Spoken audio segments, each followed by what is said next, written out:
Hey everyone, I'm Madeline Sklar and welcome to the Kratom Gals. This is our weekly space where Kratom consumers come together to stay informed, share experiences, and have honest conversations about the issues affecting this community. And we all know there's a lot of that going around right now. At the heart of everything we do here is education, is advocacy, and protecting access to natural whole leaf kratom through open discussion and informed conversation. We have a great show today, including a special guest joining us. We got Skye Hawthorne from the Drug Cultures podcast. You may have heard of it. He also wrote an extremely eye-opening article that was featured in High Times magazine earlier this year. We'll be talking about that today as well. But before we dive into all of this, super quick, but important note, this live stream is for educational purposes only. We are not medical professionals, and nothing shared here should be taken as medical advice. We're here to share our experiences, encourage informed discussion, and advocate for responsible legal access to kratom. All right, let's get started and bring everybody up. Hey, everyone, Kratom Gals and special guest, Skye Hawthorne. How's it going? Hi, everyone. Hello, everyone. Honored to be on the show. Skye, it's so nice to meet you here in the live stream because you used to be a regular back when we used to do our Twitter live audio spaces chat. We used to host that every Thursday for a couple of years, and you used to come in quite regularly and chat with us, and it was always just interesting discussions. So happy you're here today with us. Yeah, well, I have a terrible lack of object permanence, so if I don't see the space happening in front of me on Twitter, I forget that it exists. But I have been a huge fan of the work and the advocacy and the space that you all create for over a year now. I can't remember exactly when I first discovered Kratom Gals and Kratom Stories podcast and that whole ecosystem of stuff. But I'm a fan, and I tell people about it. That's awesome. Well, we appreciate that. We're a fan of you with all the stuff you do on your journalism, your podcast, Drug Cultures, and then that High Times magazine article you did at the first of the year. Woo, I remember reading, I had to read it a couple of times. I was like, whoa. And then you were so thorough. You had links to so many sources and resources and emails and stuff. I was like, wow, you were very thorough.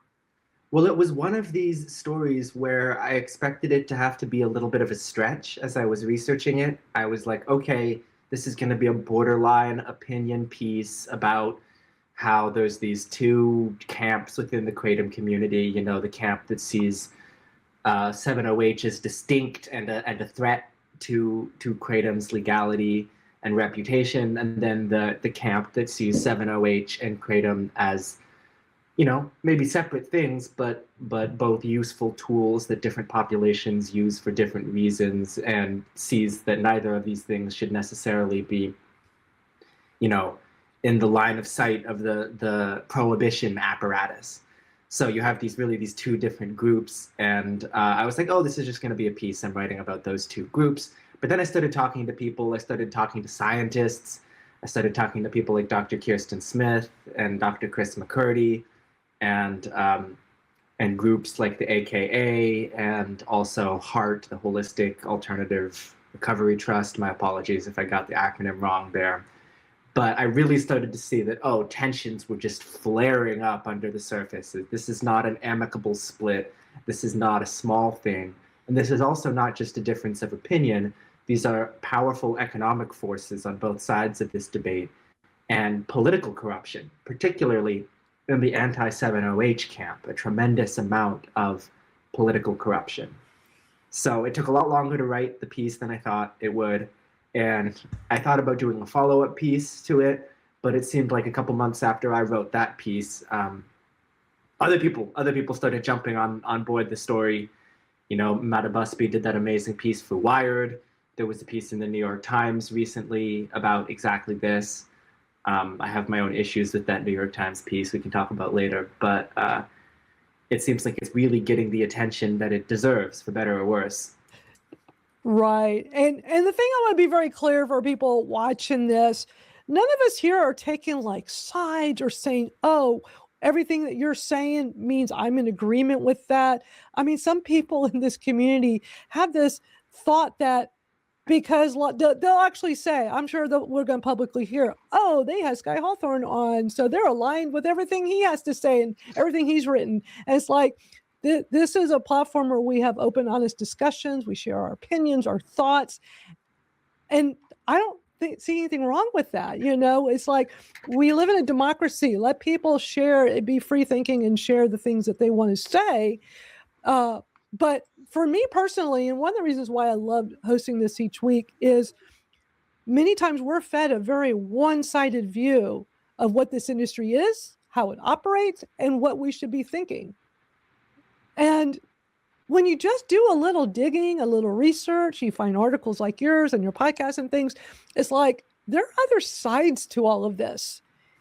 What's wrong with us discussing it? What's wrong with hearing from others? I don't see this reason why we all have to have the exact same view to please one person. I think that's just wrong on every level. So I love, go ahead, Robin.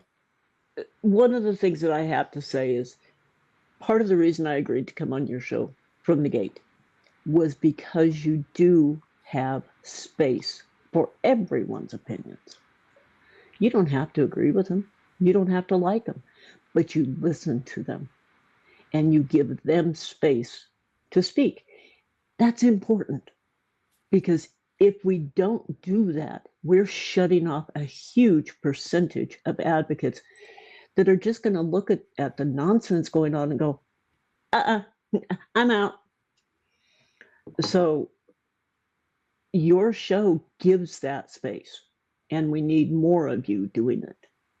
Thank you. I think we should all be able to have our own opinions and have discussions around it. It doesn't always mean I agree with everything that everybody says, but what's wrong with hearing other points of views? And that's why, Skye, I've been wanting to have you on for a while, because it's like, you gave us a point of view in that article in High Times that I didn't know, a lot of things I didn't know about, things that I want to be educated on as a Kratom consumer and especially as an advocate. So I definitely commend you for putting all that time into a piece that was really eye-opening. Thank you. And I you were talking about, I want to fully echo everything that you and Robin have said about creating a space for a diversity of opinion. Because when I put this High Times piece out, right away, Matt Gaetz, former Congressman Matt Gaetz, pinned it to his Twitter profile, which was a bit of a trip for me. And people who did reach out to me were saying, oh, so you're pro 7-OH. And honestly, my answer to that is no.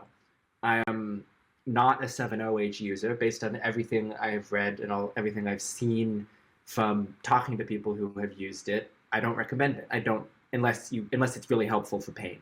That's really the only use case I see for recommending, if it's the only thing that touches your pain.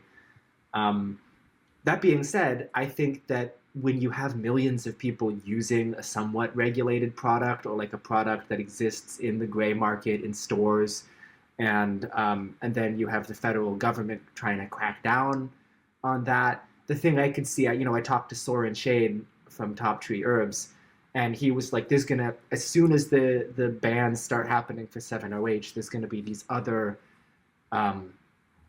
metragenine derivatives that pop up. And lo and behold, a couple months after I talked to him about that, you're seeing that with MGM-15.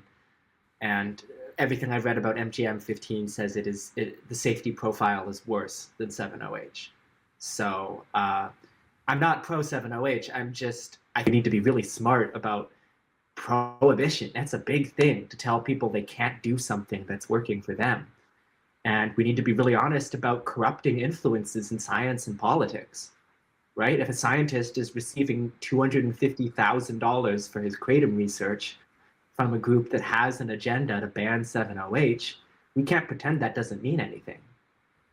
Yeah, very, very interesting. Well, you had such an interesting quote in your article that says, it was a section called 7-OH, Kratom's Wild West. And it says, according to Jeff Smith, policy director for a 7-OH lobbying group called Holistic Alternative Recovery Trust, known as HART, over 1 billion doses have been consumed since 7-OH products hit the shelves, likely more than 1 million by 1 million Americans. So that's not something we always hear about. And it's like, if there's been that much of it out on the market and that many people consuming it, where are all the deaths? Are they being And hidden? that's the exact point that Dr. Kirsten Smith made to me when we talked to her. She's very anti-7-OH, or she sort of agreed with the opinion of her colleagues, Dr. Chris McCurdy. And then she basically said, I started looking for the signs that this was an actual public health crisis. And sure, you see addiction and you see some polysubstance deaths with other drugs, but you just don't see any evidence that this is anything remotely like drugs that are actually killing people at a large scale.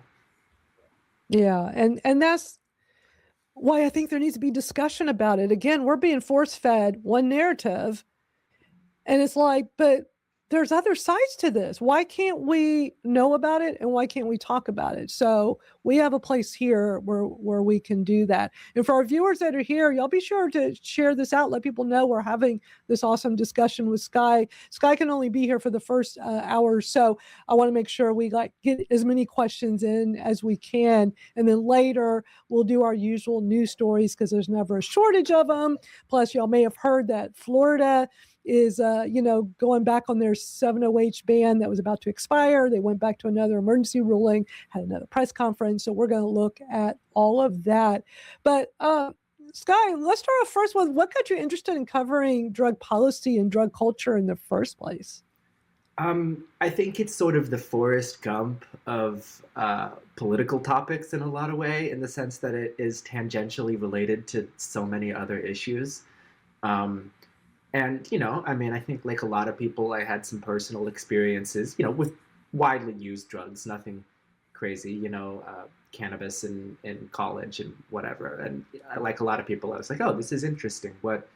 Let's learn a bit more about it. And the way my brain works, I can't ever learn just a little about a topic I'm interested in.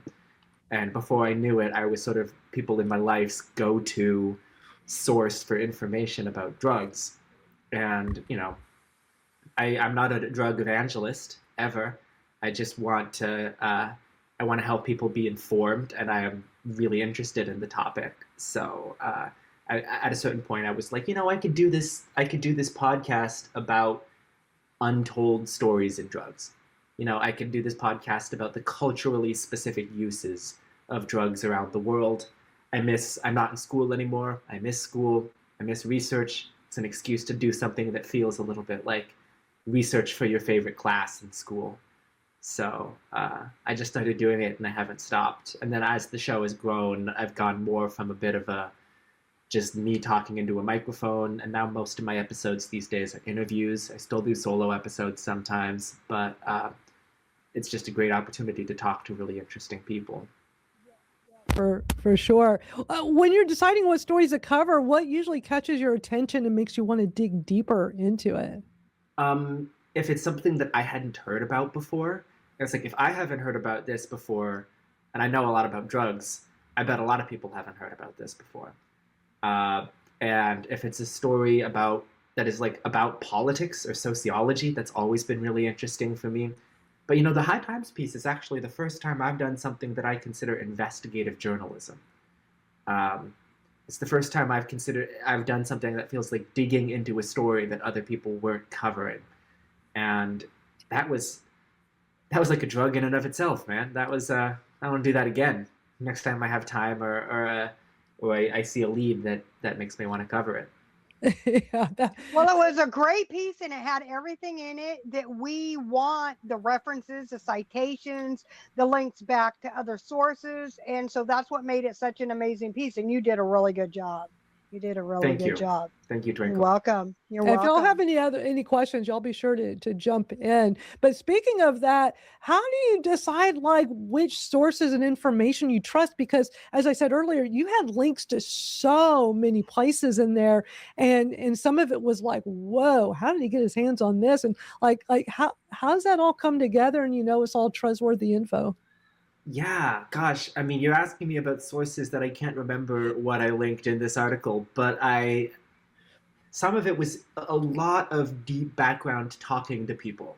And there were people that I talked to for this article who didn't want to go on the record, but I would find a source online that corroborated what they told me. And so it was like, if I've heard deep background from a scientist or somebody high up in an advocacy group, and then I'm seeing this source that corroborates their claims, we can't ever be 100% sure that what we're seeing anywhere on the internet is true. So we just have to use our critical thinking and find a variety of sources from a variety of places and do our best to make sense of this deluge of information. And since this article did come out, earlier this year, I'm going to put it up on the screen just to remind people. You may remember, like, that was the art on the top of it, and from High Times, and it was the fight over 7-OH.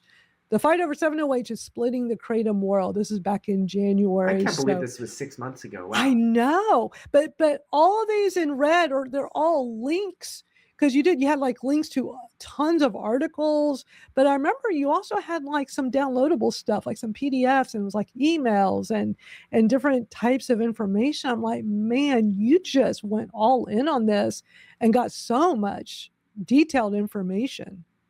Yeah. I had somebody who was within the what group was this from? It was Heart. It was either Heart or 7-HOPE. It was one of the 7-OH lobbying groups, and they had a whole tranche of emails from the Global Kratom Coalition and the American Kratom Association, and it was 300 pages of emails. And that sounds like more than it was, because it's a lot of like repeated emails and like email chains. But it was this big, it was months and months of emails. And there was some, quite frankly, there was some pretty damning stuff in there about like, oh, you can't as a lobbyist be having this relationship with a scientist. So I did a lot of poring over that. And I don't think I linked the actual emails themselves, but I definitely found some corroborating stuff that had been reported in other places. Well, I know you talked to Dr. Kirsten Smith, who used to be just so much more front and center, talking about kratom publicly. We used to hear her name would get brought up a lot. She was showing up at AKA events and the different lobbying efforts. And actually, I got the chance to meet her last year in Washington, D.C., the last time I went to one of the Hill Day events, which was awesome. And that was very organized compared to the year before. And that was when this shift with Dr. Smith happened, because you used to see her everywhere. She was always talking it up on X and easy to get a hold of and very aligned with the AKA. And then I could tell something was going on when we were all in DC. I know, Venus, you were there. It's like you could tell something was off. And then she didn't participate in their one of their AKA events where they had like the industry people speak. She was supposed to do a presentation and she was a no-show. But ever since then, like, we just didn't see her anymore. Then all of a sudden her X account, she took it down. You just weren't seeing her in articles anymore or talking to people. And it's like, what is going on? And then that's when we started hearing rumors like, oh, she's kind of changed her tune. And, seeing another side to 7-OH that, it's like, well, what happened? Because she was always such well-respected. I guess you're well-respected. I mean, I know this person. You're well-respected until you say something somebody doesn't like. And then all of a sudden you're shunned from the community. Well, exactly. Dr. Kirsten Smith, whatever she feels about 7-OH, should be well respected. She has a very, she has a volley, that's not the right word. She has an incredible back catalog of research she's contributed to the kratom community. And I do think that part of why she's been less prominent recently is because she's gotten some backlash that I think was crossed a line. I think people have been very personal in their attacks with her. I think she's gotten some, I don't want to speak for her. She's not here. She can't speak for herself. I think she made a conscious choice to step out of the spotlight a bit, to the point that she was asking me, like, hey, when is this piece going to come out, when I was working on it? Like, let me know when it's out so I can no longer be in stories anymore. Yeah. And I don't blame her one bit. I don't blame her one bit. Well, you can't blame anybody because, these attacks can be very vicious. And it makes you not want to be out there in the public spotlight and doing the things you're doing. Now, it doesn't work on me. So, like, keep coming at me. It's been since February. It's not going to stop me. We're still going to have this live stream, and I'm still You going to actually have. just you actually just fuel my fire, so keep coming. Yeah, Yeah, my 100%. bony fingers aren't going anywhere. 100%. I'm here to stay, so get used to me. I was Exactly. never gone, but I'm much more public again. We are so glad, Robin. It is so great having you back in the community. I mean, I didn't know you back then, since my discovery of Kratom was in 2019, but everything I always heard about you and the other co-founders was always wonderful. And I already knew who Susan Ash was from the documentary Leaf of Faith. That's how I discovered Kratom, was from that documentary. That was the start for me in 2019. Went back when it was on Netflix. It's now on YouTube if anybody wants to watch it. And I just remember going, Susan Ash, wow, what an amazing lady, starting this grassroots organization, the American Kratom Association. So I looked it up, didn't really understand all the politics and all the stuff that had happened until much later. But you want to get involved with an organization that is doing wonderful things. Yeah. If not for Angela and Lois and the others, we couldn't have come back the way we did. So I owed them a debt of gratitude as well. But Susan truly did start this, and she deserves all the credit for that. We were there to support her more than anything. We eventually grew, and maybe not in the best way. We should have protected ourselves more. Yeah. But when your heart is so heavily engaged in advocacy and our rights, we don't stop to think about the what ifs and the other side, the nasty side, and we should have. That's my one regret. Yeah. Well, but I'm still damn proud of everything we have done and will always be. We're glad you're out here advocating publicly and started your botanical advocacy and education group and a part of this discussion each week, because you always bring just a great lens to this, especially being one of those OG advocates and helping to start, the biggest organization that is supposed to help keep Kratom safe and legal. Y'all did amazing work back then. Were you involved in the 2016 push? I don't know a huge amount about your backstory, the 2016 push yes. to keep Kratom. I was the 5th board member on the American Kratom Association. Wow. So Angela and I were the ones behind the scenes doing, getting volunteers ready to go to DC, finding funding to help pay for them to go to DC, and doing all the logistics of that.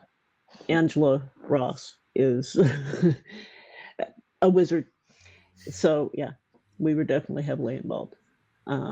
It was Susan, Paul Kemp, Will Robin, Angela, and then myself. Well, thank you for everything you did and the whole group that helped us, keep Kratom safe and legal. Because if it wasn't for y'all's efforts back then, I would not have had the opportunity to discover it in 2019 and have it change my life.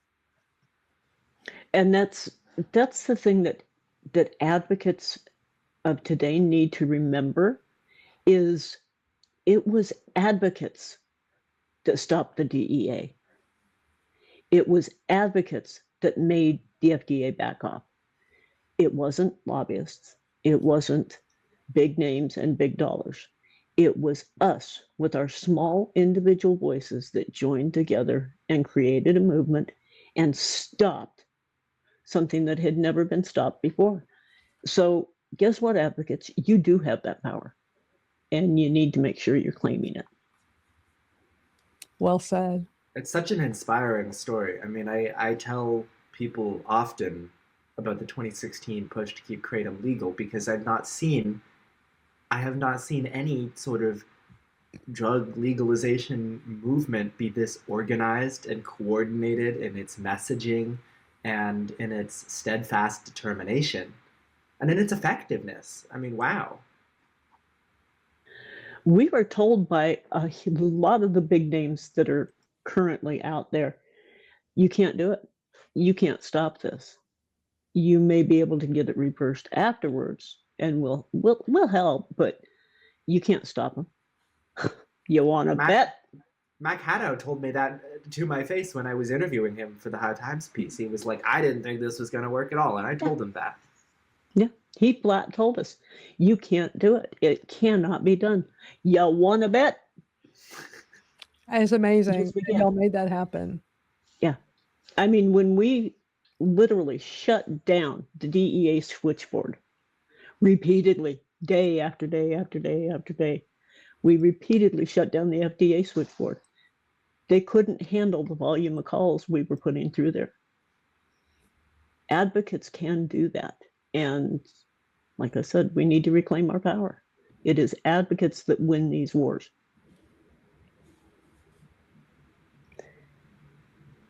Yeah, definitely. And don't get me wrong, lobbyists are amazing. They have a purpose, but advocates need to be leading that charge. And there needs to be more done to get more people advocating, to get more people involved. There's so much that can be done. There's so much, and there's not enough push for that. And depending on whose statistics you look at, there's somewhere between 12 and 25 million consumers of Kratom. Give me 10% of that. Give me 1% of that. Yeah. Can you imagine the world we can create? So the advocates, and I'll keep saying it, the advocates that are out here doing this and that have been doing it and continue doing it, thank you, thank you, thank you. But for the rest of the people that are sitting back saying, well, I don't know. Stop it. There is always something you can do.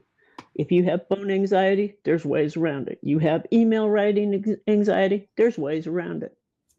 If you need help getting on video, something you can do. I have a whole free 5-day video challenge that'll get you making videos.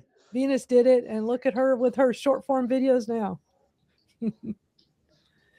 There's so much that we can do. We're powerful. Yeah. I love that. Skye, what were your thoughts of 7-OH before you did this article? It's such a controversial topic in the media and with so many people. What was your thought going into that with that part of it? And then once you completed it, well, I wrote a piece for Talking Drugs about 7-OH back in like September. I'm pulling it up to see because I literally can't exactly remember. I think I said this was September 2025. I said 7-OH ban criminalizing kratom alkaloid may mean more prohibition, and it basically was an op-ed that came to the same conclusion I ended up coming to again in the piece, the more investigative piece I wrote for High Times. And I mean, my thoughts were basically, I don't know about this. I don't necessarily support the fact that this was introduced in the first place, was developed in the first place. I think a lot of the sort of marketing of it, the 7-OH products in gas stations are sold under names that are like Perks with a K, and it's like, oh, you are trying to appeal to people who have opioid addictions. Exactly. It's a little predatory. I'd heard that withdrawals were pretty quick to develop and maybe worse than plain leaf kratom. So my thoughts were a little like, this is not for me. This is not something I'm going to recommend to people. But I really have what I consider to be a principled stance on cognitive liberty. And when it comes to drugs, I am pretty much a libertarian. I'm not a libertarian when it comes to regulating big business and stuff like that. I do think there needs to be regulations on the powerful. But when it comes to what people choose to put into their body, I think we need better education. But I really think that it only harms our world when the ban hammers come out for drugs that people use, and then people are forced to use unsafe supplies of whatever drugs and buy from amoral or unscrupulous suppliers, and so I've always been in support of 7-OH being legal. I did not anticipate that there would be a coordinated crackdown that would go all the way up to the federal government specifically targeting 7-OH products, and I didn't think that Kratom advocates would be so short-sighted as to believe that that wouldn't affect their leaf Kratom as well. To me, it just seemed obvious that nobody outside of the Kratom world is going to take the time to understand the difference between natural leaf Kratom and 7-OH. And that any attempt to ban 7-OH, people are going to be like, hey, isn't that the active ingredient in Kratom? Doesn't even like metragenine biodegrade into 7-OH? So I was just like, oh, this is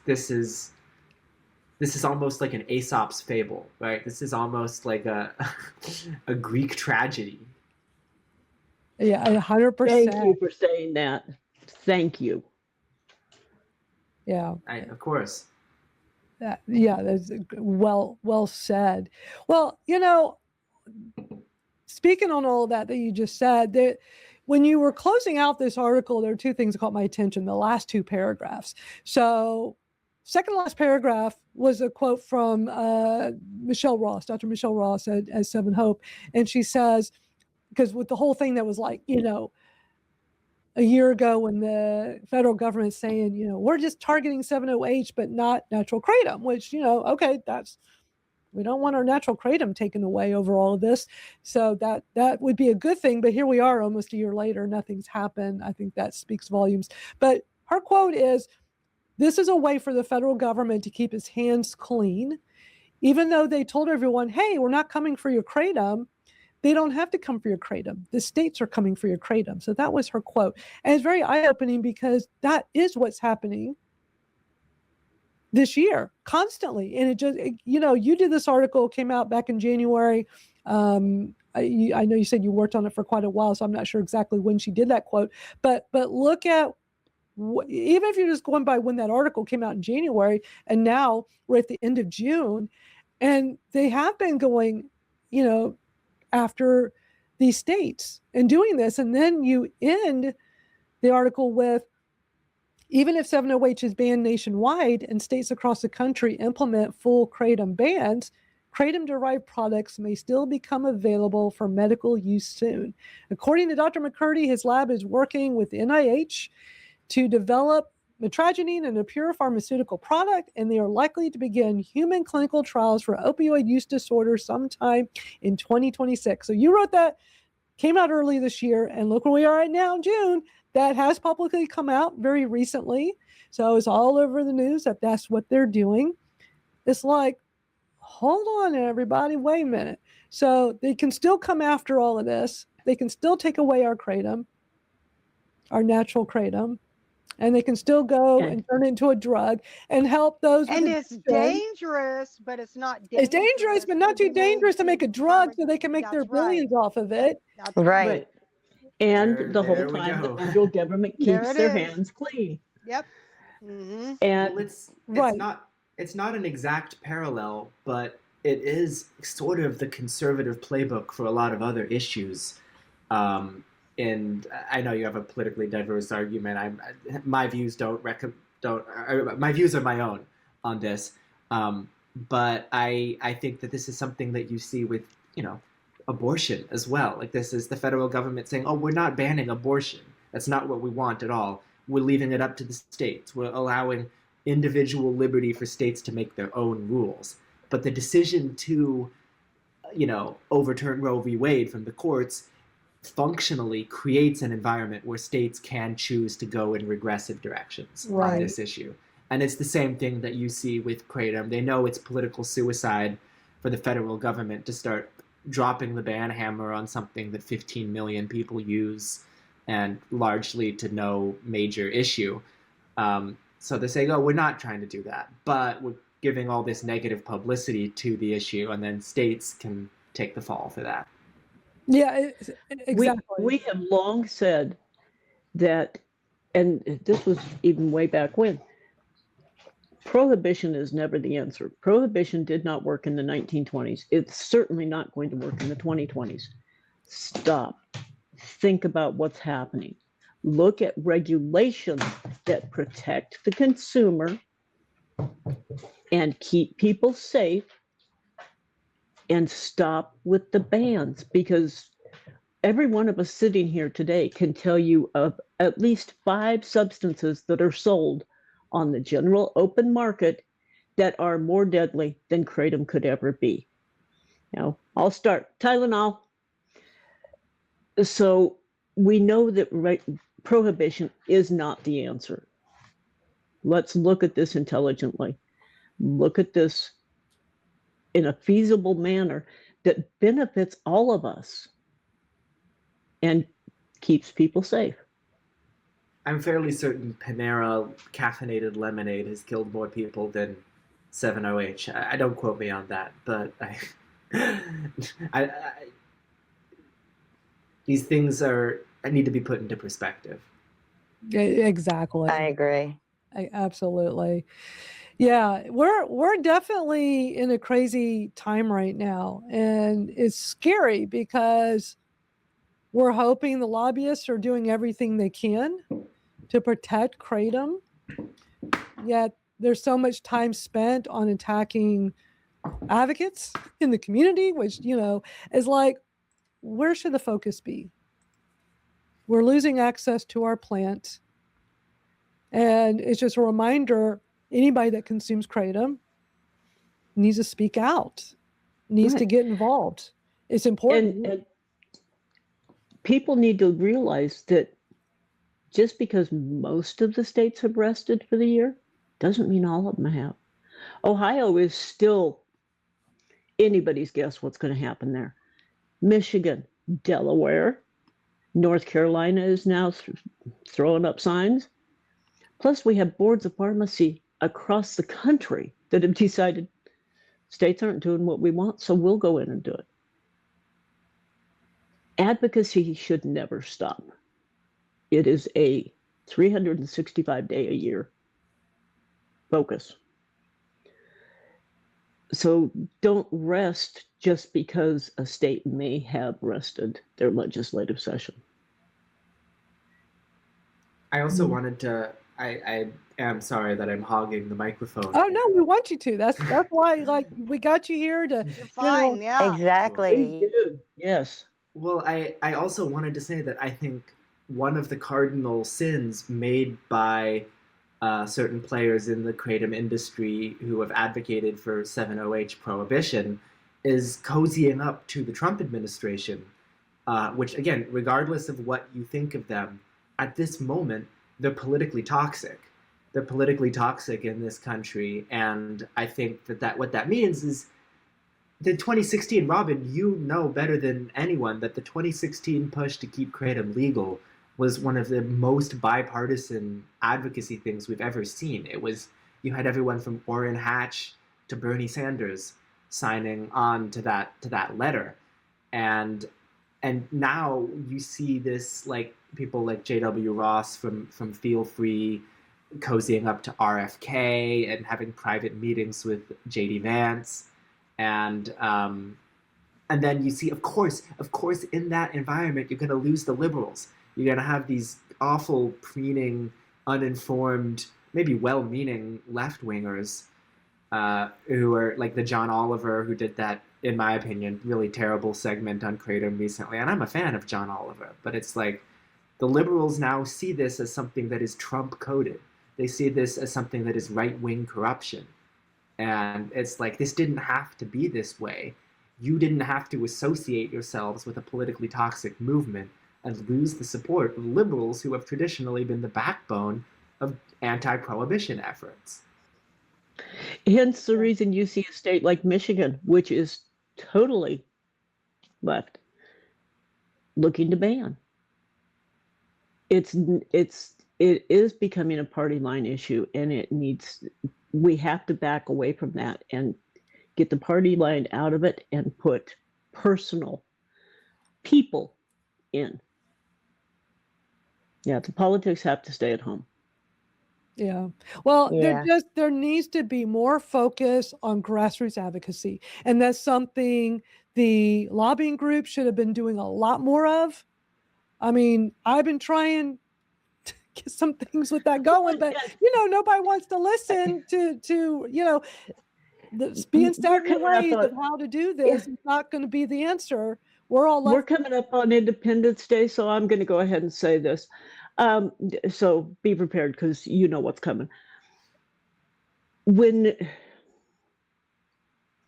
we formed BAE, our sole intent and purpose was to bring back grassroots advocacy.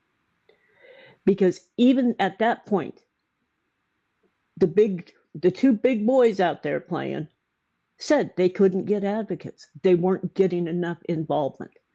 They were carrying the load. I'm thankful they were there to carry the load. I'm happy they were. And I'm thrilled to see that they're starting to get more advocates now. But they didn't have them. And that's why we came out. Because we saw the lack. We knew the lack. And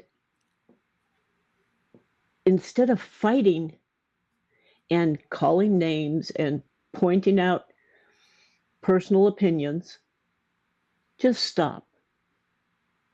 The only thing that needs to be important is fighting for our plant. That's it.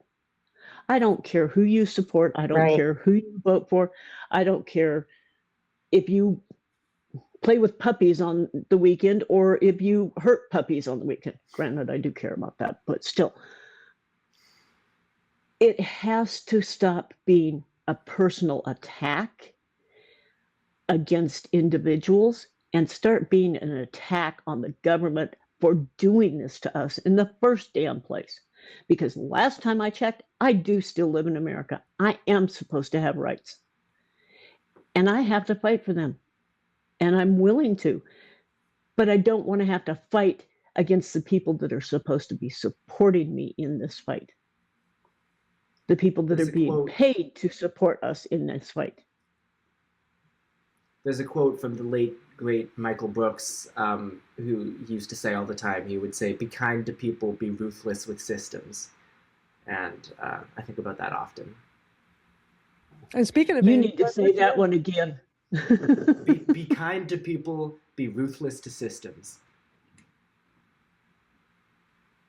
Yeah, well said. I see Angela's entered the conversation. Did y'all see? Yeah, a few times. Oh, I saw Lois here before. I didn't realize Angela was here too. Yeah, Skye, I know you're limited on time with us. What did we miss? Is there any questions we didn't ask you that you wanted to be sure, or anything related to all this that you wanted to bring up? Gosh, I mean, the only thing I can think of is you sent me that New York Times article, so I'm just seeing if there's anything in this New York Times article about Kratom made me a little bit infuriated because it was a great expose on corruption, but then they pretend that like that corruption doesn't exist in the pharmaceutical industry, and I'm like, come on. Like they quoted Kevin Sabet saying, "It looks like we have a coin-operated drug policy that basically responds to whoever will give money," and he's talking about Kratom, cannabis, and psychedelics, and I'm like, this idea that this coin-operated drug policy is a new feature of this one administration is ridiculous. This has been something that exists in our system, for better or for worse, mostly worse, for a long time. It's always been pay to play in the pharmacy industry here. Yeah. And that's basically the only thing that I had written down that we didn't get to. So, I mean, I guess you already hyped up my work and stuff throughout this conversation. But if you're interested in drug cultures, drug policy, you should check out my podcast, Drug Cultures. wherever you listen to podcasts, it's there. And also, And when are we going to see another article, Skye? I would love to see you do another one. Yeah, maybe later this year. I have an op-ed coming out about anti-war stuff, probably in the next couple months.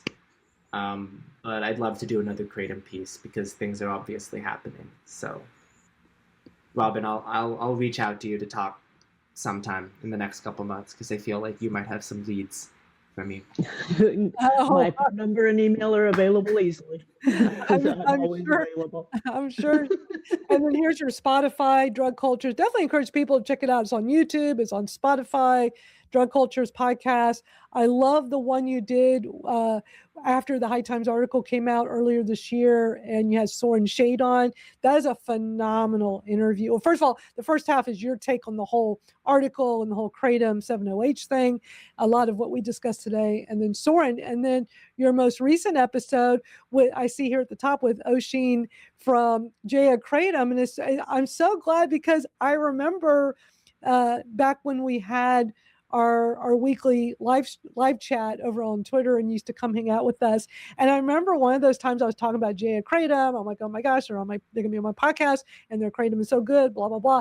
And you're like, I know where that is. I know where their shop is because they also have a storefront in Portland, Oregon. And then I love that you ended up interviewing Oshin, and it was like, I listened to your interview. I listened to his appearance on Kratom Stories, and I mean, I wanted to interview Emmy as well, and she just wasn't available. Yeah. But you all did a great interview. I was just in the shop a few days ago. Just wanted to come say hi. They've got 2 trees there now. They've got 2 beautiful Kratom trees. They sent me, they framed, it's behind me, they framed like one of the leaves off their tree, and because I was like, do y'all sell the fresh leaves? They're like, no, because they have the trees there. But she says, I'll send you one though. And so they sent it in a frame behind glass. It's really cool. Before you go, quick question. We have a question here from one of our live viewers. Want to know your thoughts on Trump's natural 7OH comment? Because that kind of threw everybody for a loop when he said that recently. What's your take on that? My suspicion is that comment threw everyone for a loop in that room. I don't think Trump knows what 7OH is. I think he probably was referring to Kratom when he said natural 7OH. That's what I was thinking. It's very clear that this is a man with diminished mental capacity. I don't even say that in a partisan way. I was saying the same thing about Joe Biden. He's very old. He should not be president. It's the most demanding job in the world, and he clearly doesn't know what he's talking about a lot of the time. That being said, if he's open to keeping Kratom legal, that's better than a lot of his instinct, which is to be completely prohibitionist. I support the fact that he was signing that Ibogaine executive order too. But I think in the big picture of things, some of what he has said and done is so egregious and unforgivable, threatening civilizational annihilation, that I don't even want to give him the time of day to take his statements seriously on other things. I think he will switch his opinions on a dime. I think he is uninformed. I think he's narcissistic. I think. Well, it's Soren. We're just now finding out it's Soren with the question, but he also says, FYI, insider info is that he said that after speaking to a 7OH industry leader. Really? So, Soren, wow. thank you for joining the convo here and telling us. Breaking news here. Wow. Do you know are you at liberty to say who the insider is? Is this like Vince Sanders or something? Spill it if you can. It's okay. Well, we wait for Soren. Do you guys like my I feel like this is a very Kratom-coated mug. Love it. I don't know. Love it. Nice. We're so glad you're able to join us, Skye, and just share all this. This was so great. Okay, here's his comment. He said, he otherwise agrees. I'm not at liberty, but not Vince. Okay, cool. Interesting. I'll just keep naming them until we figure it out by process of elimination. Oh, man. Well, I just love the interview you did with Soren. I mean, I listened to it when it first came out, but since we're getting ready, to have you on the podcast this week, I'm like, I need to listen to that again. And it's such an eye-opening episode. So y'all definitely check out Drug Cultures, Skye's podcast. You can listen to it on Spotify, YouTube. Where else is it at? Is it just those 2 places? Spotify, YouTube, Apple Podcasts as well. Apple Podcasts. And there might be other platforms where it can be listened to, but those are the main ones. I would definitely listen to it because he goes into such detail about stuff from the article that he covered today. And then the interview with Soren was great. And y'all were just dishing out all kinds of interesting information. But, it goes back to we're all being pushed a narrative and in this one-sided thought. And it's so easy to be a follower of that. I definitely was, because how else are you supposed to know any other way? And it's like, oh, wait a minute, something else is going on here. And we just start using our brains and do some research and reading and listening. It's like there's other sides to this, and it's okay to learn about it, and it's okay to talk about it. Absolutely. The And it's big okay to thing- change your opinion based on those That's facts. right. Yeah. And you can, and sometimes people want to lock you into, you already said this, so you're going back on what you said. No, that's not true, because we can grow every day and learn more every day and come to another conclusion. And maybe 10 years later, a year later, we come to another one because we have more information. We always have more information. So that's okay. I mean, somebody's bothered because we thought one way and then we don't anymore. Stay where you are. I'm going to grow. Right. I mean, what else? That's the big thing That's is it right there. I still remember the days that it was okay to have a different opinion. It was okay to sit with your neighbor and not know how they voted, but be able to discuss things going on in the world and not feel like you had to hate them and condemn them. The same thing goes with Kratom or 7-OH or Ibogaine, whatever the substance may happen to be. BAE, as has been stated before, we do not support 7-OH, but we do not believe in prohibition, period. So if somebody chooses to use 7-OH, that's on them. Please make sure you do your research. Please make sure you are using it safely, asking questions, doing what's necessary to keep yourself safe, and use what you need to use to make your life better. Right. And that's why I think it's so important to keep this conversation going, to make sure that if they're going to use that they're educated, they know what they're getting, they know that the doses used, they know, I wouldn't say company, but that the higher doses are what's causing the problems, the lower doses are what's helping the pain patients. So instead of going in there blind. Yeah. In the meantime, talk to the people you disagree with. Actually actively listen to what they say. Because you never know, somebody might actually give you a fact you didn't have before that changes your entire world. That's Be right. open to the possibility of learning. Open minds, not closed minds. Mm-hmm. And we've done a lot of that here, that's for sure. Yeah. And thanks to you, Twinkle, opening up our eyes more about, you getting comfortable talking about 7-OH and us learning about it. Doesn't mean I use it, and it doesn't mean, oh, I must be aligned with those advocacy groups. Oh my God, give me a break. Yeah. And it's like, oh, but she went to one of their webinars. So did other Kratom advocates. I saw them. I'm not going to sit here and do a fake name. I know half of them will do a fake name, but because whether I like that side of the aisle or not is totally irrelevant. It is irrelevant. But guess what? That side of the aisle is still fighting for plain leaf Kratom. They are. Yes, they are. Yes. And I wanted to see how they're mobilizing and doing their thing. There shouldn't be anything wrong with that, or you getting called There's not. out, or No. there's not. But one person wants you to believe there is. Right. And that's the point I was making is no matter how much you might condemn that product, the people that believe in that product are still fighting for plain leaf Kratom. And I was actually there for the meeting. I'm there for all those meetings. But just because somebody else and I will continue to be there for all those meetings, but just because somebody wants to come in, and I also seen other, I would consider them leaning Kratom only, but that's okay. I would never call them out or say, oh, look who I saw in there or anything, and I won't. Or you can't come and advocate with me, right? Right. Exactly. So, Skye, do you need to go? I know you're limited on time. I should probably hop off. Yeah. Thank you so much for joining us. Thank you. This We'd love Thank to have you. back. Thank you, Skye. And I look forward to talking to you soon. I'll reach out. Thank you, Robin. It All was right. lovely to meet you. Thank you, Skye. Yeah. Thank you, Thank Skye. you. We Bye-bye. appreciate Thanks so much, it. Guy. Bye. Wait a second before you go. Do me a favor right here. There's another video. YouTube thinks you'll like it, but also hit that like and subscribe as well. Do that, then tap right here next to me. I think you're going to like that one too.